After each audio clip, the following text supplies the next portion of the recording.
Okay, so normally we just have to, if you've used Restream before, you got to wait a few seconds for it to connect everything. It's showing it live. So welcome everyone. We're now actually back to season 5. This is episode 1 of season 5, the Level Up Your Wealth podcast, where we talk about the gaming industry from a business perspective.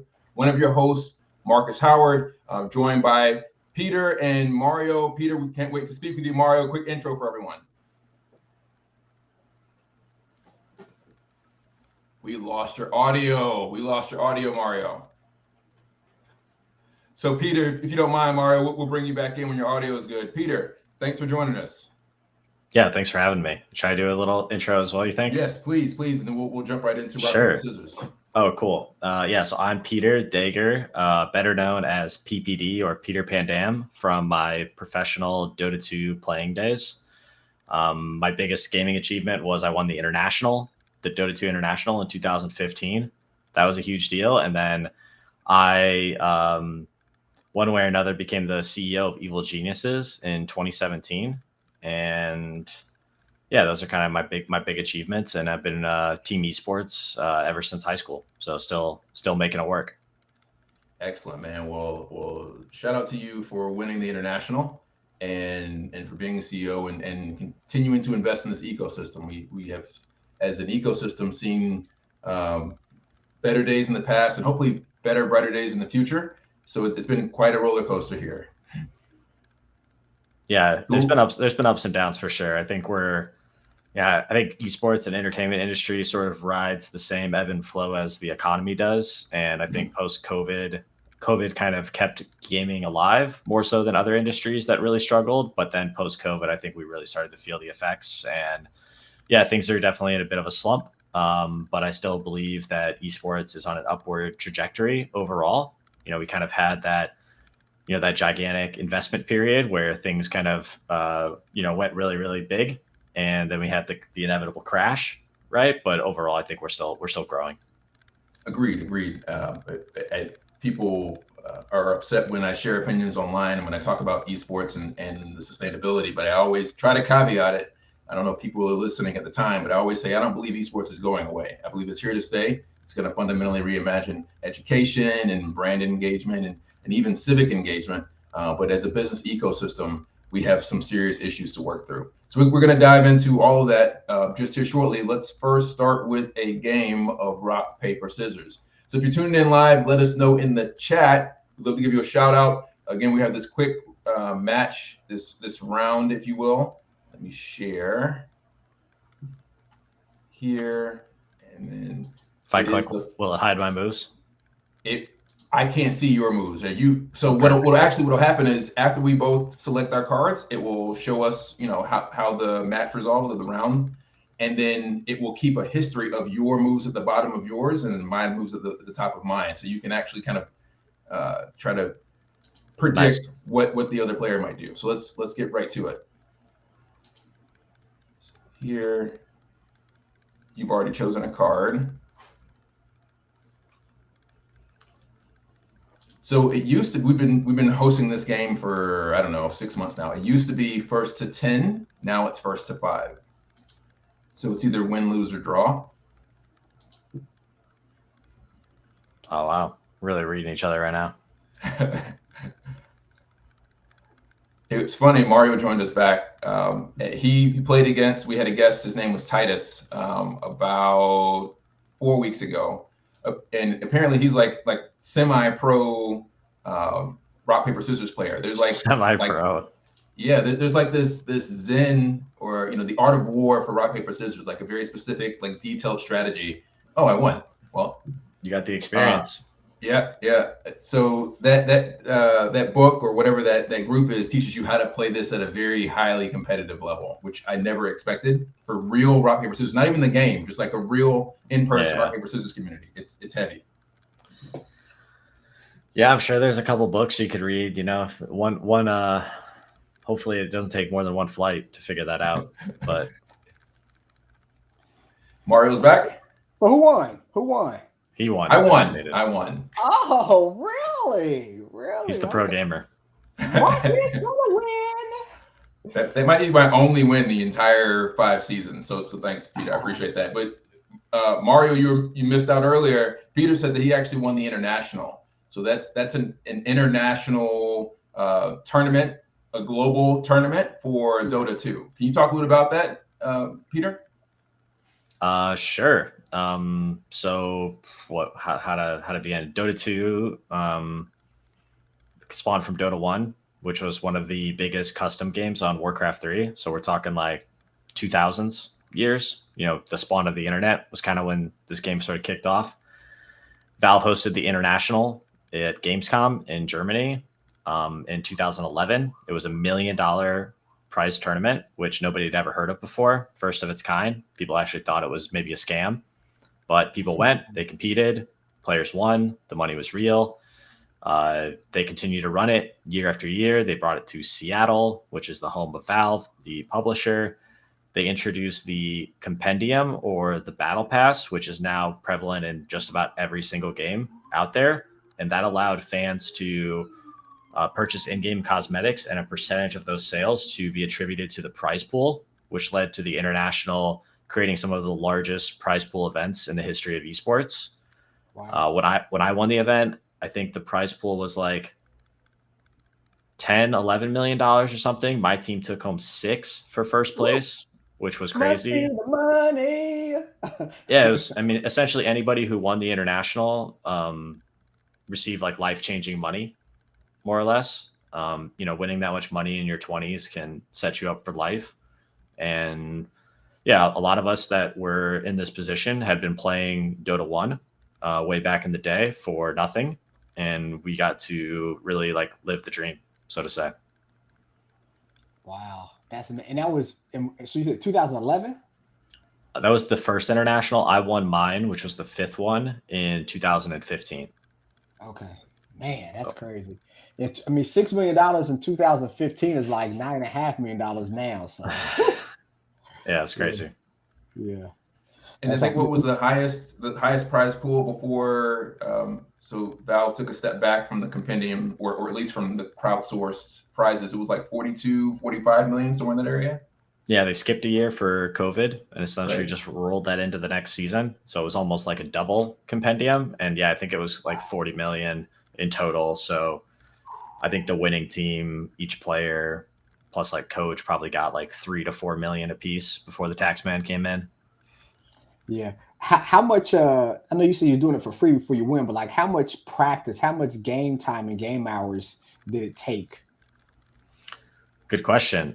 So I've been playing just about my whole life. I mean, this genre, right, is like more of like top-down, third-person RTS. I've been playing like games like Age of Empires way back in the day, even like Diablo. Those games kind of prepare you for stuff like this.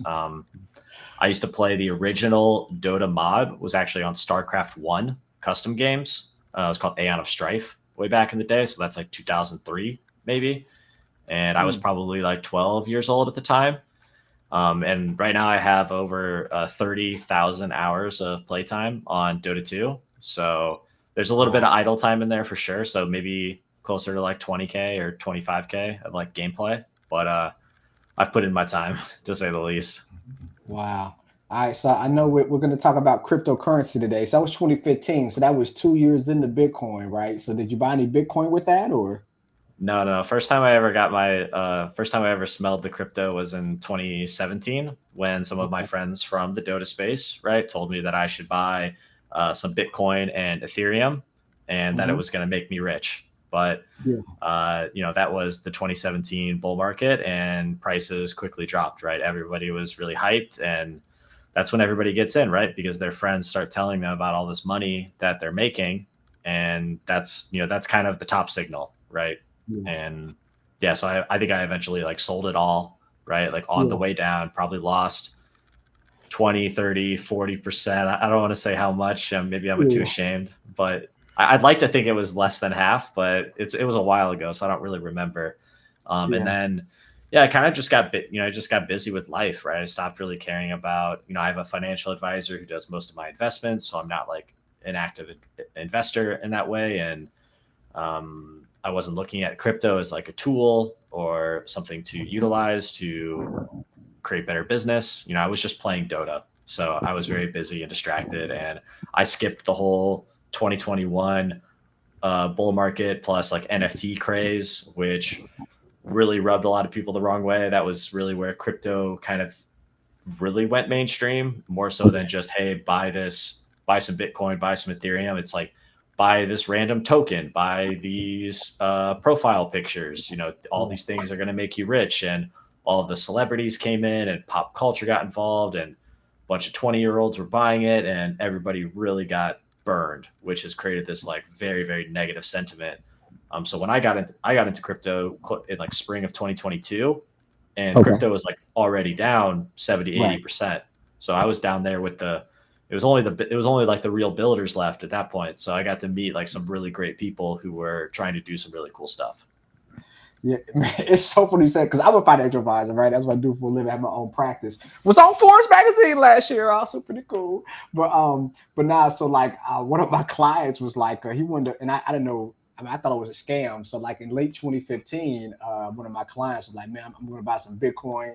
And he took some money out of his account. And I was like, man, I wouldn't recommend it. This is the dumbest thing ever. Like, I was just one of those, I was in my suit and tie, looking down at, crypto. And then, I got it in late 2020. So I kind of rode the wave up and then down. And then I kind of bounced back in like early 2022. And definitely I bounced back in because things are going good. Maybe not this week, but things are going good. So I was like I'm an oxymoron. I'm hypocritical right now because I told my client, he's still my client now. He could have been a way richer client if he would have took out more money to buy Bitcoin back then. But I was one of those people like, oh, it's a sham. Oh, they're gonna take all your money. Who you giving it to? But then now it's like, man, if I would have took his advice. So yeah. Peter was talking about, how crazy it was in, the 2022 or 2020, 2022 bull run. The same thing you saw like 2016, 2018. I don't know if you saw there was a company that was publicly traded. I'm going to say it was like an iced tea company, Long Island Iced Tea.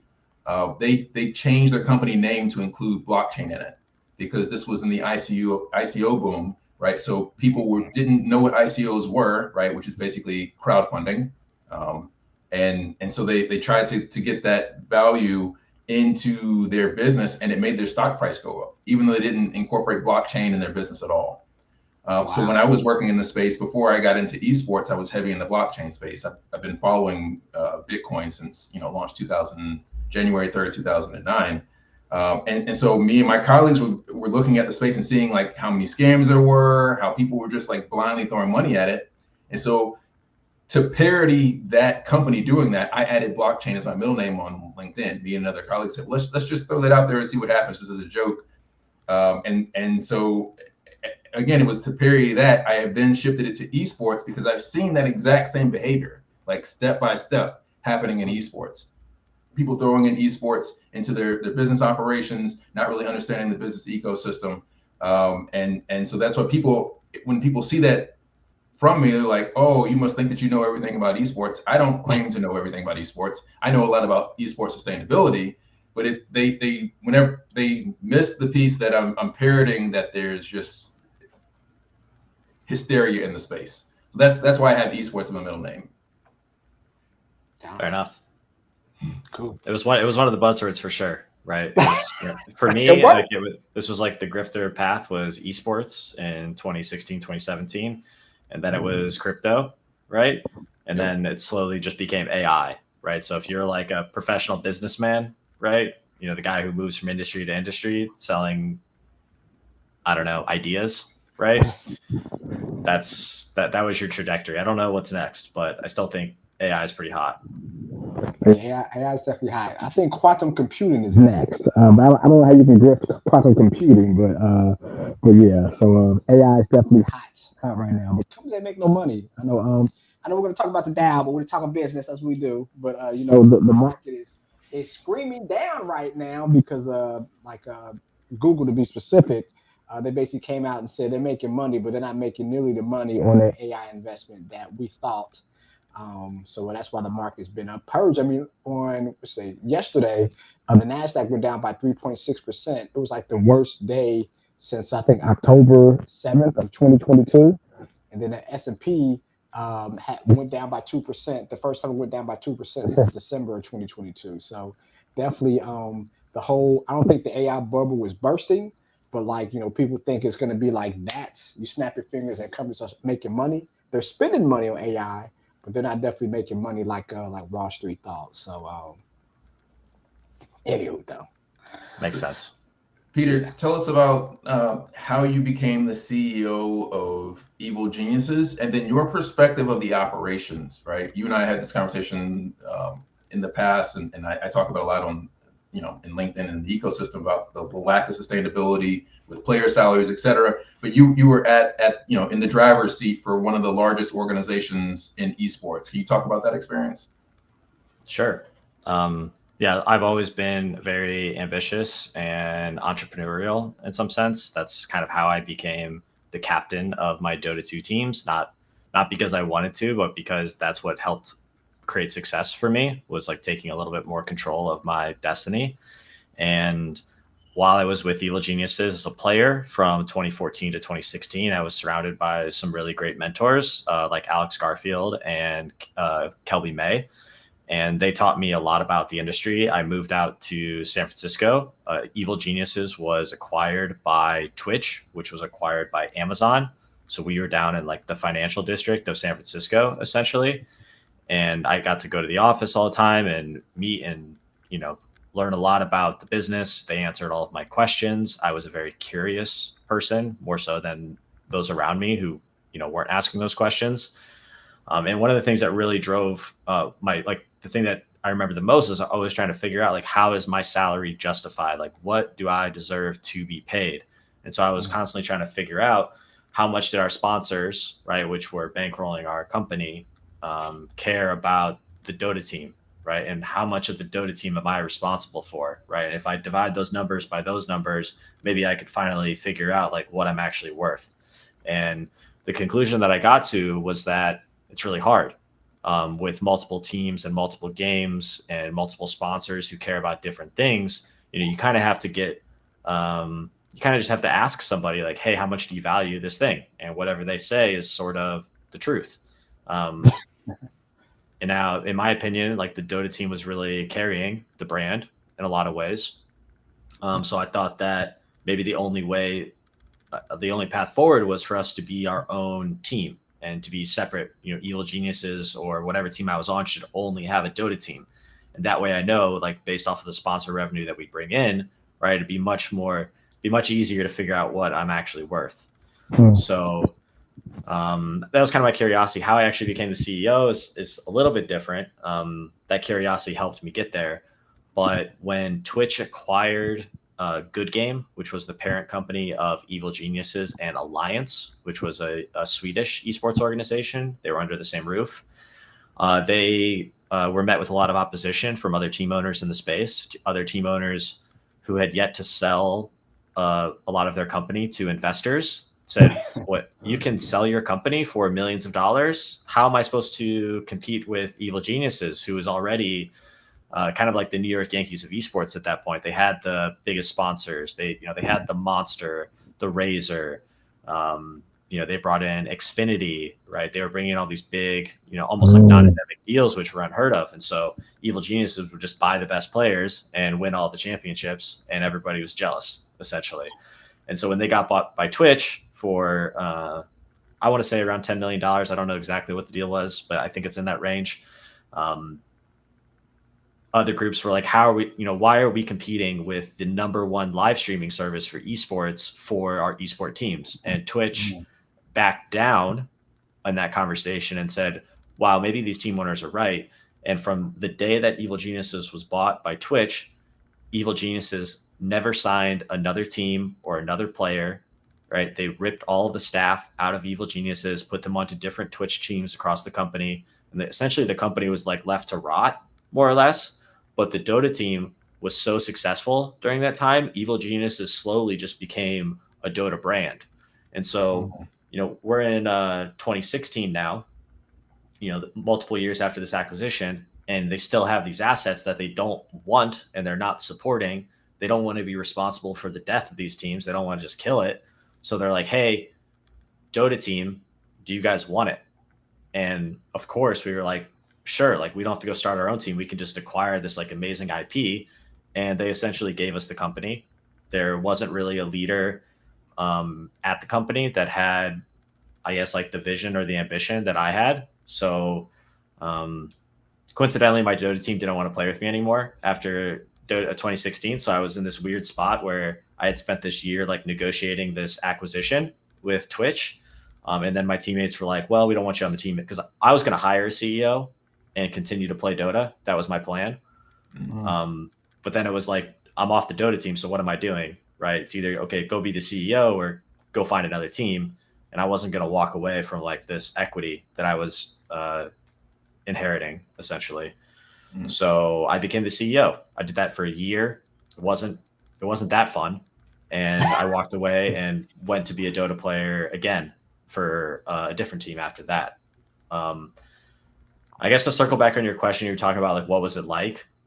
You know, we had a partnerships deal with Twitch, right, where they were doing all of our sales for our sponsors. And that was like a multi-year deal. So we were still very connected with Twitch and tethered to them. And what I realized is that when you're not in charge of your revenue, it's not really your company. Yeah. You know, like I am beholden to like whatever the partnerships team wants to do at Twitch. So if they want to keep the Halo team, or if they want to get into Call of Duty because the sponsor said so, I was really just making it happen. Yeah. And it wasn't a bad spot to be in, but really like our revenue equaled our costs. You know, we weren't making money. I mean, we were paying ourselves, right? But it wasn't like we had figured it out. Like we essentially told the sponsors, like, we needed this much money to do this many things. And they either agreed and we did those things, or they didn't and we didn't do those things.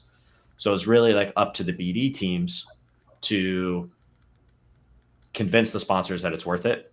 And if they agree, then we get to make esports happen. And if not, then it doesn't. So that's kind of how the business model was. Like we had some other sources of revenue, but those were like very, very small, right? Less than 10%. Like 90% was partnerships, and 90% of revenue was partnerships, and 90% of costs were employee salaries.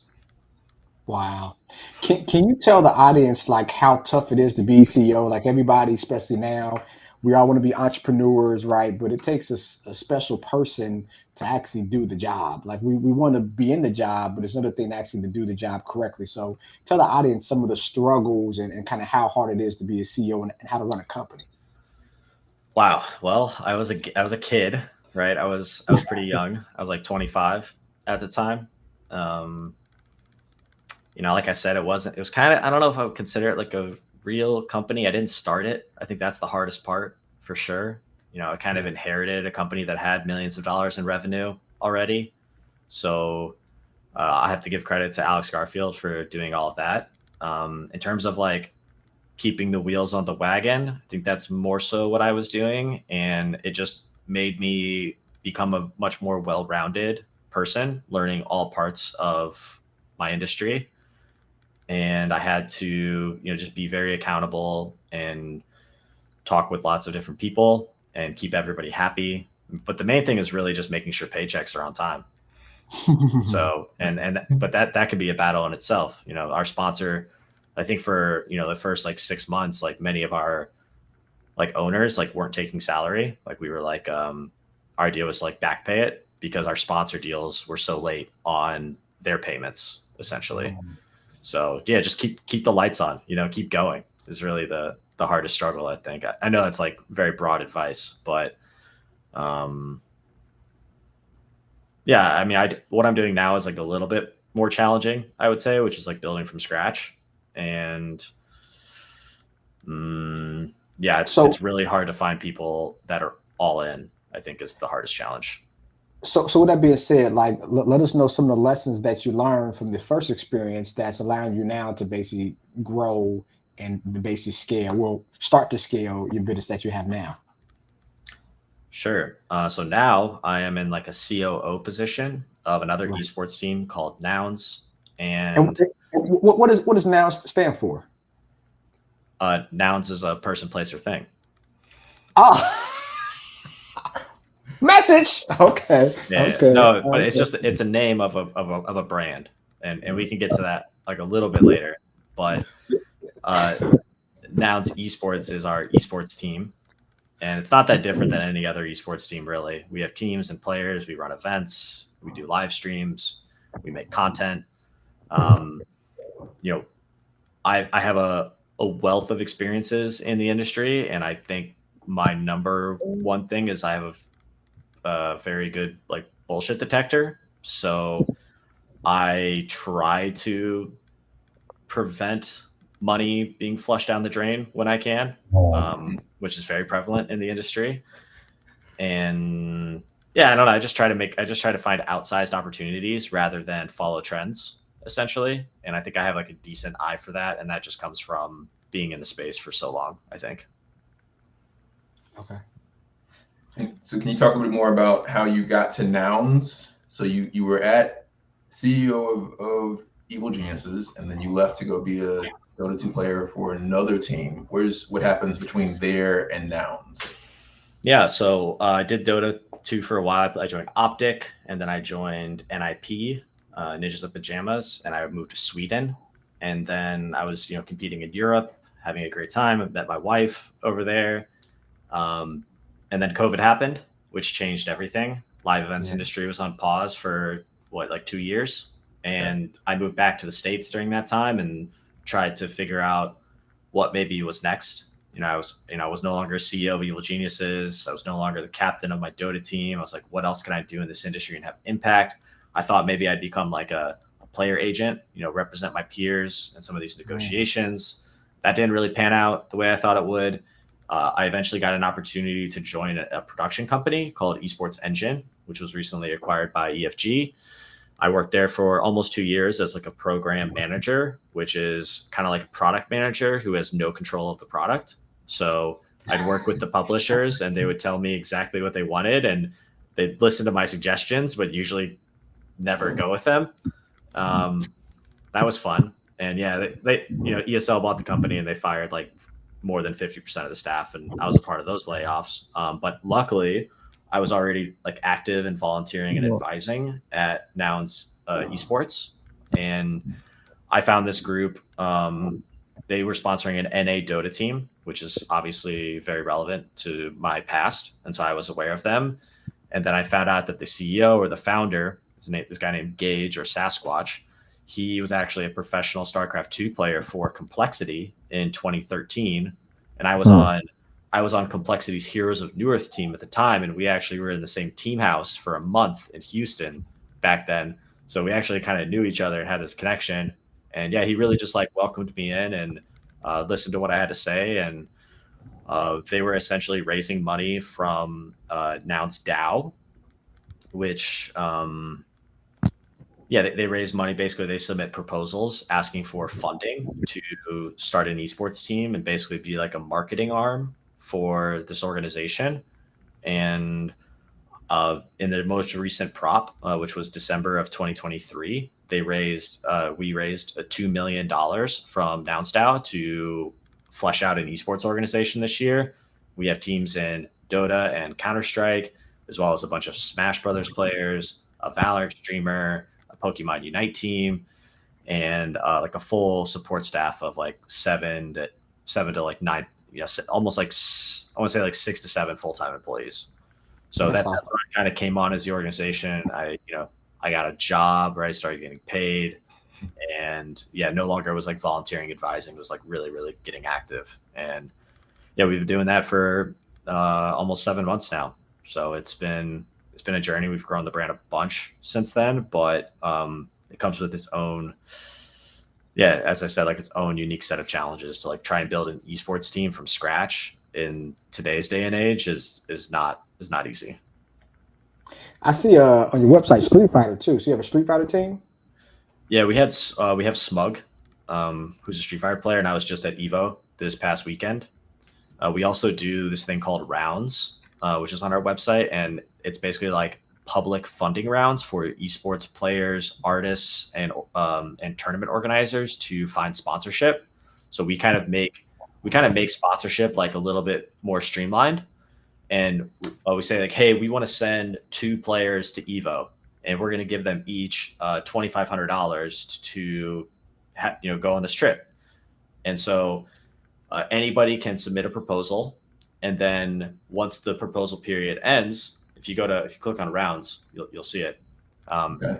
Once the proposal period ends, it opens up for voting, and voting is done by anybody who has an account on our website. When you first create your account, you're given 1 vote because you're the lowest rank. But after you are active in proposals for a while, you actually get promoted because you've been regularly interacting with our organization. You get promoted and you go up the ranks, and then you earn additional votes. And so yeah, we've got a handful of like active rounds right now. And if you scroll down, you can see all of the completed rounds that we've done. But we've mostly been interacting in the fighting game space, mostly because it's a little bit more affordable, and the like open registration nature of those events allows for anybody to participate. And the biggest blocker for esport players participating in these events is usually money, right? Travel and accommodation and event entry. So we kind of say, hey, submit a proposal, tell us about yourself, tell us why you should be given this opportunity. And then we empower our fans to make that decision for us. So we like, the C-suite org, right? Like we sponsor a couple of players, but the only reason we really do that is for marketing. We use them as like our brand ambassadors to make sure that this opportunity is shared wide enough.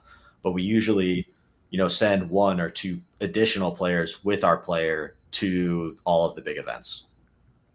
So that's great marketing, because your community has a vested interest, right? So you would think from a reoccurring standpoint, they're going to continue to vote, which means they're going to continue to engage because they have a vested interest. Like, so like if I'm a consumer and for instance, the McRib, right? So like I don't eat the McRib anymore. I'm quasi-vegan, but like, in the summertime, the McRib always came out. But like as a consumer, I'm like, I want the McRib to always be there, right? But even though I'm spending money, I don't have any vested interest in the company. But for the people that are actually picking the gamer, they have vested interest, so they're going to continue to cultivate and use your products, or just join your community. Yeah, so I lived through the esports boom, and I saw these esport teams throw up these ridiculous valuations. At first they were worth $10 million, and then they were worth $100 million, and I thought, oh, this can't be real, and it's not, right? It's just straight up not. But yeah, what I saw is the fans, right? The people at the following is really the players. And when a player would go from team to team, right, that team might lose 99% of their fans when that player swaps to the next team. And so what value does the organization really have if they can't keep this player happy and well paid, essentially? So in my opinion, the organizations don't really have that much value. And there's not enough. Esport fans are not fans of a team the same way they are like a professional sports organization, like your local football team or basketball team. There's not these geographical ties. There's not, oh, my dad was a fan of this team, right? It's all new. It's all online. It's all available all the time. It's completely different. And so our model is like, we make this collective decision-making in hopes that fans will feel more a part of our organization. And that way, when we move on from, one player to the next or one game to the next, we don't lose 100% of our fans because, we're not just continuing to pay the guy that they watch a lot on Twitch. Peter, I think that's really cool that you have the voting shares as a function of engagement. That's one of my concerns with DAOs, is that from what I've seen in the past, it's been really kind of a function of like how much crypto, the volume of crypto you own, or NFTs you might own in a specific, on a network or wherever the coin or NFT, the ecosystem may be. And so then it becomes more of a, I don't know, aristocracy, if you will. That's probably not the right term, but like having capitalism reinvented back inside of the crypto space. But what you're saying is that like you earn more, you have a larger say by the amount of time and energy and engagement you bring. Your investment, we're rewarding your investment into the community to encourage you to be more invested in the community. Yes, but I think you want to have, it's a balance between the two, right? And that's really the challenge. Like Nouts DAO, which is sort of like our parent company, the ones that have funded us, they're very much like what you described, right? There are massive like whale holders who own 20 plus, 30 plus. I think one guy owns like 100 nouns. And so when he wants to vote a proposal through, it goes through. You know, he could submit a proposal to send him and his family to Disney World, right? And it would probably pass.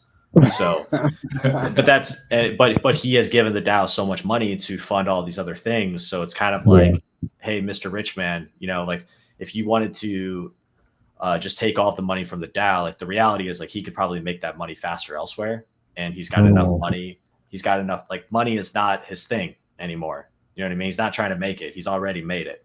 So he's after a different, he's playing a different game at this point. That's like a whole nother world. You know, we're at like a much lower level, but I think right now our voting is very merit based.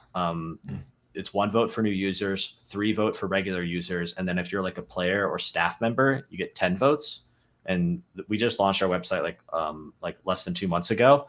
And so we're going to continue to like build out additional ranks and develop questing systems that really gamifies the process and allows our fans to, you know, have their voice be recognized. We're going to launch rounds that are maybe only like, we have a round right now for somebody to win a trip to join us at the International in Copenhagen later this year. And it's open for anybody, but in the future that might be gated by like a specific rank within our organization. So that way we can really like provide these VIP experiences for our biggest supporters. And they're all very like merit based and like effort orientated. But I do think in the future, like if you're a nouns holder, right? Like if you own a noun, then maybe you unlock like the max rank within, or maybe close to the max rank within our website, right? Like we need to, you know, you want to have people be able to work their way there, but you also want them to be able to pay their way there, because money does kind of make the world go around at times. Yeah. And I know I hopped in late, so you may explain it. If so, my apologies. But can you explain to the audience, you know, what exactly is a DAO? Sure. So a DAO stands for a decentralized autonomous organization, which is like a fancy word for a non-entity. And a DAO is controlled by, or at least Nouns DAO is controlled by popular vote, based off of where to begin. Nouns is a Ethereum NFT project. They sell 1 noun or 1 token every single day forever, right? That's the pitch. And right now, I think they're selling for like 2 to 3 Ethereum, which is close to $10,000. But in the past, they've sold for 30, 40, 50, 60. I think the first one went for like 600 Ethereum. So 100% of those proceeds are added to a shared treasury, and then token holders essentially get to decide what to do with said treasury. If you have 2 nouns, you can submit a proposal on what to do with that money, and then everybody who has a noun can then vote on whether or not they want to give you the money to do the thing you said you're going to do. So it's kind of it allows like this, the nouns token takes on the ethos of its community, and that ethos is created based on what proposals they pass. So Nouns DAO has passed mostly proposals focused on artists and athletes, which is where I would put esports, like a culture thing, but also nonprofit work. They do lots of charity stuff, and software development, right? It's in the crypto space. It's a NFT project. They've got a soft spot for the devs. So it is, and what I've really figured out here is it is a way to organize culture. Yeah, I love this saying, is that the blockchain is for things that don't exist. And I would say culture and fandom don't actually exist, right? You can't touch them. It's sort of just a feeling or a thought. And when you create tokens that people can acquire by participating in culture, it puts them on chain. It says they exist, and it's actually quantifiable. So then you can, those people and how much they care about a certain thing can be represented in governance. They can be targeted. They can be identified. Right now, it's like, who's a Dota fan? You know, it's like, okay, how do we figure out if this person's a Dota fan? Well, let me dive into his Steam profile, see how much Dota he plays. I'll check his Twitter to see how many teams and players he follows. Maybe I can get access to his Twitch account to figure out how much esports he watches. But it would just be so much more streamlined, right? If he was just acquiring a token every time he watched a broadcast or attended an event. And then the beautiful part about blockchain is, I'm going on a bit of a rant here, but it's all open source, right? I can look into your wallet, you can look into mine, and you can see what I care about, and I can see what you care about. And as the world continues to tokenize itself, let's just use, I love using like a car for an example. So every time you bought a Toyota, you got a Toyota token in your wallet. Now, I could look at everybody that has the Nouns Esports fan token of 2024, and then also compare that with who owns a Toyota token. And I could go, wow, 40% of our audience owns a Toyota. That's crazy. We should do a partnership with Toyota. And that is essentially create better partnership deals, which will lead to higher conversion rates, which will justify increased sponsors, like the monetary value of sponsorship deals. Because right now, in my opinion, and I think this is factual, but I can't really say for certain, but like conversion on esports sponsorships are abysmal. And I think most people enter into these partnerships through, what's the word? Like nepotism, right? Through relationships. Yeah. And they oftentimes feel very burned, right? The marketing team is trying to convince their bosses that they didn't fuck up. The esport team is trying to convince that dude that he didn't fuck up. And at the very top, eventually somebody just pulls the plug. They're like, this is ridiculous. So I'm trying to fix esports is kind of what I'm trying to do. And I haven't really figured it out. And I see, crypto is kind of this collision of opportunity and potential use. So that's where I'm exploring. I think it's interesting that you mentioned that, it's been one of the things that's been, I guess, unpopular in the space as well. Is like most esports organizations, this better than most, don't know who their fans are, right? If you're looking at Twitter or YouTube, they're either duplicate accounts or fake accounts, right? And you don't know if user 123 on Twitter is user 123 on YouTube, right? Maybe they're getting double counted. And so it's difficult, like you said, to go to a sponsor and say, like, we have 18 to 24 and they like Frisbees, right? You can't say that. So what you do then is now you have, like you said, like practically zero ability to dial in on the ability to return the investment from the sponsor, because the sponsor's looking at their budget like, this is our marketing, yes, our experimental budget, but we want to get a return on our ad spend, which for us is product or service sales. We have display ads, we have influencer marketing. We could go post a physical ad in a newspaper, but we spent the money on esports, and year after year after year, it's not getting us back the same amount of money as we spend it in those other channels. So I love that your group is focused on that, on figuring out ways to create meaningful return for endemic and non-endemic sponsors. That's really just audience data, right? Like, we got to learn more about the audience, and how do we do that? Through the blockchain, right? The open, I can look at what you care about, right? And actually figure it out. Because right now, like you said, like, we just don't know who's into what. Now the blockchain is amazing. Like, I always, this is a conspiracy theorist in me, like, so from a government standpoint, we know like it's supposed to be decentralized, but from a government standpoint, like, they don't want, I don't think, everybody knowing what everybody likes, because of course, the more people that kind of come together, like, it could be anarchy in the streets. The government doesn't want that. Like, they want division. They don't want people knowing what's your common interest. So even though I think the blockchain is awesome, like, it'll just be interesting to see how, even though it's decentralized, how can the government get their hands on people's information in the blockchain? Yeah, I think the government's getting pretty savvy. I think they understand what's going on here. And I do think in more developed countries, crypto is less prevalent for the right, for the correct reasons, right? It's just not as relevant or necessary. The US dollar, US banking system, that's not going anywhere anytime soon. But I love to look at some of these third world countries where the governments are just beyond corrupt and inflation is ridiculous. Like, you make money at your job and that money is worth 10% of what it used to be a year later. Yeah. That's where, like, people are building their own, like, you can call it illegal, but they're building their own, like, private cryptocurrency economies, like, within their local villages. And that stuff is actually changing the world, in my opinion. Yeah.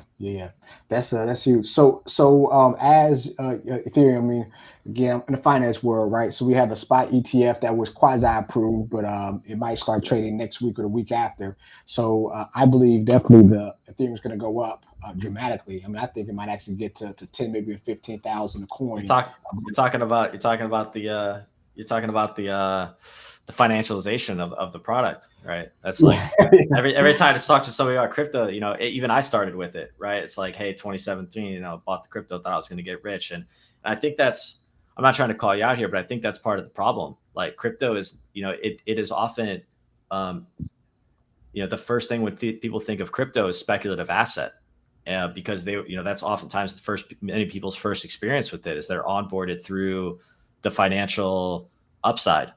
And the reality is like crypto it's much more than that. It is a tool, right? For all the reasons that I mentioned previously, it is a tool that we can harness to learn more about our audiences, create more meaningful experiences. I like to think of like my wallet as like you ever on an airplane, you don't have the Wi-Fi and you're just like going through your photo album, right? It's like one of the only times you ever really do it, at least for me. And every time you scroll through and you see all of your memories, right? I can do the same with my crypto wallet, and I can go back to the very start of Nouns Esports, and I can remember each moment where something meaningful happened because we minted a token, right? That is like a little photo, right? And that cannot be, as long as I don't lose access to that. Well, even if I lost access to that wallet, as long as I remembered the address, I could go and look at it. And nobody can take that away unless like the whole blockchain goes down or something, which, I mean, if that happens, then it's game over anyways. But my point is like, there's no like central operator that can kind of just end it. There's no like, no Microsoft that's like, hey, like, we're not going to do this anymore, or whoever. So, crypto, I hope that it becomes more and more prevalent. I do think we're still in that environment where like it's very investor backed and speculatively driven. So I don't know what price action is going to look like. I hold some crypto. I don't hold a ton. Most of my money is in regular stock market. But it's fun. I mean, if you ever mess around with some of the stupid stuff in here, it's play stupid games, win stupid prizes. They say the good and the bad, right? Well, I have a question about the community. You mentioned like most people who get initially onboarded into cryptos because of the speculative asset investment. And I used to work for a crypto company. I did for like 90 days in 2022 until like crypto winter started. And what I noticed during that period, and I guess more broadly across the ecosystem, is that there's very low loyalty to any crypto asset, NFT asset, beyond the price, which is to say, if it doesn't go to moon, right, people bail for the next opportunity. For sure. So it also means that if you look at a crypto brand and its community is almost 100% people who are only there because of the financial upside. That's one of the challenges of the one that I was working for. I was working for a gaming crypto called GameFi. So we were trying to like onboard regular gamers into it while also like supporting the people who were there for the investment. And they don't speak the same language because they don't really care about the same things. In many cases, the people who were there for crypto didn't even play video games. They were only there for the financial upside. So I say all that to say, what have you thought about like trying to balance your esports organization as it grows? Because you're going to these events and you're meeting other organizations, you're meeting and growing the community. How can you onboard those individuals into your organization where I would imagine a significant percentage of that organization are people who hold the token? Yeah, good question. I think, we introduced the idea of governance right through these rounds. And this is like a baby version of Nouns DAO.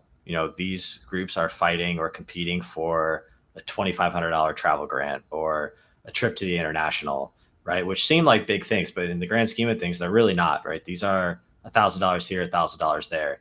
Whereas at Nouns DAO, people are fighting over millions of dollars and the life of their businesses, more or less, and it's essentially just a greater game.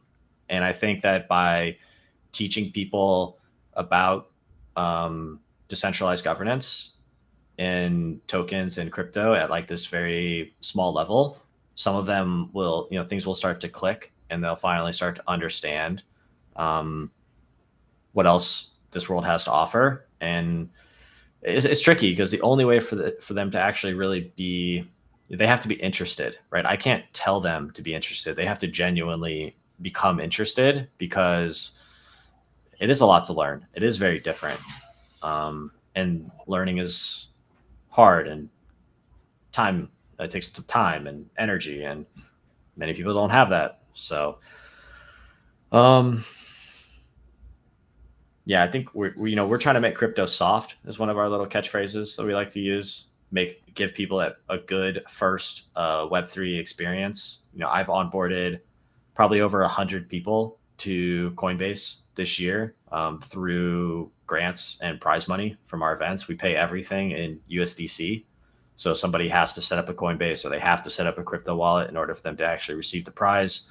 That's like step one, having a wallet. Right. Minting tokens is still a little too complex. I think most people don't have any Ethereum in their wallet, so they can't actually, pay the transaction fee. So that's like another hurdle we're trying to figure out.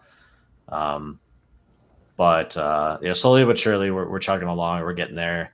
We're trying to, we still need to create reasons for people to get on chain, not just because we think it's going to lead to good things. It actually has to be like these meaningful experiences that people enjoy, which that's hard enough, right? Even in Web2 esports.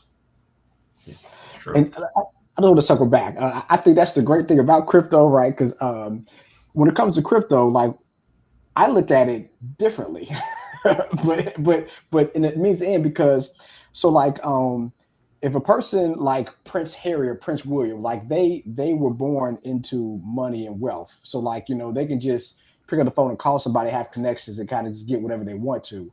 But crypto makes it an even playing field. So it might be a community, it might be a token out there, it might be a project out there that you can get behind with no money, support them, get airdrop the tokens, and 5-10 years from now, you can be very, very successful and very rich because of that. So I look at crypto more as a way for a person to basically, who don't have a silver spoon, to actually make money. and we live in America, so it's nothing wrong with making a little bit of money, but you can do it by crypto, right? I mean, you can't. There's definitely a transfer of wealth. I think it already happened quite a bit. But I don't know if you guys pay attention to this stuff, but like BlackRock and all these financial firms, they're buying up like hundreds of million of Bitcoin and Ethereum like on a regular basis. So they're preparing for the next wave, essentially, I believe. Yeah. Well, no, the federal government 4 months. I know when the Bitcoin ETF came out, like a month and a half later, they bought like 1.5 trillion dollars worth of Bitcoin. So it was just amazing. And then of course we had the halving. So when the halving happens, a lot of minor companies basically kind of offload because they're getting paid half, and a lot of the banks are now buying those off markets. They don't have their wallets, is buying them off market. So to your point, it's definitely the fat cats of the world are coming in and buying it up. But I still think it is an opportunity for the regular old guy to have opportunity to make a massive amount of money without knowing people. Tell me you've seen that video of that guy saying, "Hey, buy $1 Bitcoin today." Have you seen that? There was an article. He got interviewed, I guess maybe a year or two ago. Who was like, "I told everybody just buy $1." Was he on the yacht with the babes in the background? I think so. yeah. You should. Maybe you can link it to him so you can check it out. But yeah, it's like 2012 or 2013. He's like, wow, just buy $1 is what he says. And if you did, you'd be a millionaire. So yeah, wow. Well, man, this is awesome. I love talking about, especially from a business standpoint. But my question was though, so the cost, is it going to go down? So if the price of Ethereum goes up, is the price gonna, not price, but the coin's going to go down? Because you said first it was 600 coins and now it's 2 coins. So is that going to go down eventually? Okay. Sure. So NFTs are a product, not an investment. I think that's where a lot of people get tripped up. They think they're going to make money on buying this thing, but Nouns has been historically a forever down project. You can call that a failure or a success, but as tokens are minted every single day, right? The idea is that they have to increase demand, right? So new people are fighting for those new tokens. And what I would say has happened is that they have failed to do so, right? So there's not enough people that want to buy at those high prices. They're waiting for it to go lower and lower and lower and lower and lower. And when Ethereum, like Nouns holds a majority of its treasury, almost like 99% of it in Ethereum. So when Ethereum goes up, the DAO is rich, they're ready to spend, right? It's easier to pass your ambitious proposal. Whereas when Ethereum price is down, right, the DAO gets a little more stingy, right? A little bit, your proposal might not pass because they want to wait 6 months to see if Ethereum goes up first. So It is a living, breathing thing. And what I love about it is because it's a DAO, it's literally just a big group of individuals who all own these tokens. It's just people, right? It's literally just people. And I know dozens of these, people who hold these tokens, and I've attended events and met them in person and chat with them online on a regular basis. And it's like a new friend group, right? I know that maybe that sounds a little too cliche or whatever, but like it's really different and it's interesting and it's fun, gotta do something with your time. Nah, that's awesome. Great, Marcus. Peter, thank you for your time. I know that we wanted to keep this to an hour. You've got a lot of things happening on the esports side and the Nouns side. I did put the link for nouns.gg in the banner here if you're watching. So if you want to learn more, go to http://www.nouns.gg. Just before we leave, what are some of your optimistic opportunities or goals you'd like to see for Nouns, maybe the end of this year into the next year, maybe over the next 18 months? What would you like to see? Sure. So I'm running 2 big Smash events later this year, one in Los Angeles in October called the Nouns Fest Showcase, and then one in New York City called the Nouns Invitational. And I've done some live events with Esports Engine before, but nothing to this scale with Nouns. So that's a huge challenge for me that I'm very, very focused on. And I think in 2025, I think we are going to double down on the fighting game scene here in America. And I actually believe these are some of the most financially responsible esport programs in the space. And I'm excited to hopefully have the backing of the DAO, right? We have to submit a proposal for our 2025 funding. It is not guaranteed. And it could be, you never know what the DAO is going to do. So there's going to be a lot of tokens minted from now until then, and we'll see if we still have the DAO support. That's like a huge creative writing process essentially that we spend like a month on at least. And we got to go talk to all the voters and get their feedback and find something that we think is going to pass. We've had a decent track record. Not everything we've shipped has passed, but it's a challenge every time. So that is, we are going to the international for Dota. But I'm not, that's really up to the Dota team to create their success there. I'm just a spectator, more or less. So that's that's kind of my 2024, and 2025 is to be determined. Hopefully, just as I said, keep the lights on, keep this thing going. Our goal is to become a legacy brand, and I think you achieve that right around a decade. So we've got the better half of that decade still to go. Okay. Well, we wish you the best of luck over the next 18 months. If you don't mind, I'm going to introduce you to Sebastian Burton. He was on one of the first episodes of our show back last year. He was a former competitive player, nationally ranked for Dota, for Dead or Alive. He's 15 years of experience in the industry. He lives in LA, and he frequents a lot of the local happenings, and Smash Brothers is one of his favorite games. So hopefully that's helpful. Before you leave, where else can people follow you, follow Nouns, get involved, be a part of the community? Yeah, I think Twitter, everything is, has gone through there. It can be hard to follow stuff. If you're really engaged and really interested, you should join our Discord. That's just discord.gg/Nouns Esports. That's like the closest place. Like I'm in there chatting every single day. You can always get a hold of us. we actually host a public call every Friday called the Contributor Call, where we get updates about the teams. Anybody can join, introduce themselves, say what they're about, say what they're interested in, talk about whatever ideas they might have. Try to encourage like an open collaborative environment. So Discord's great. And you can follow me on Twitter, maybe Peter Pandam. Good spot. All right. Well, thank you so much for your time. Mario, before we go, where can people find you and support you?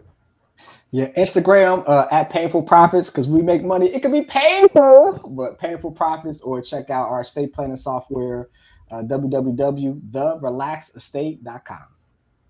All right. Well, thank you, everybody, for joining us this week. We'll see you again next week, where we help you level up your wealth.